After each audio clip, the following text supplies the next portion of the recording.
building meaningful connections, and growing into the best versions of who we are.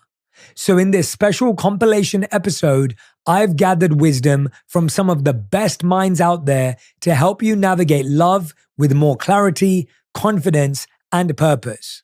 Number 1, how do we know if someone is wasting our time?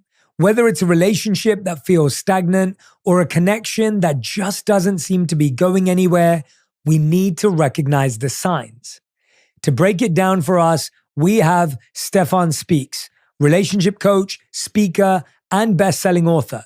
He's helped millions navigate love with honesty and self-awareness. Let's hear what he has to say. So to me, again, I think it always starts with self. And you have to be honest with yourself about, why are you still here? Why are you holding on? What's really driving you? Because, just use an example, let's say you're a woman and the only reason why you're holding on to this guy is because he's a nice guy. You don't feel like starting the process over with somebody else. So even though you're not feeling it with him, you figure, let me try to make it work. You're wasting your time. This is where you're setting yourself up for disaster every single time.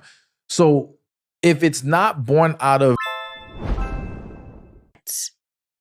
That's beautiful. That's your future. But you have to see it in the present. You can't imagine what the future is going to be. You have to actually live it in the present and say, oh, now I know it's going to be just like it is right now. Now that's a wake-up call. Sometimes doing the work means facing things we'd rather avoid. But that's the only way to grow. Number 5, what if we keep attracting the same type of relationships over and over? Dr. Joe Dispenza, neuroscientist, researcher, and expert on rewiring the brain, explains how we can break free from those cycles and attract relationships that truly align with us.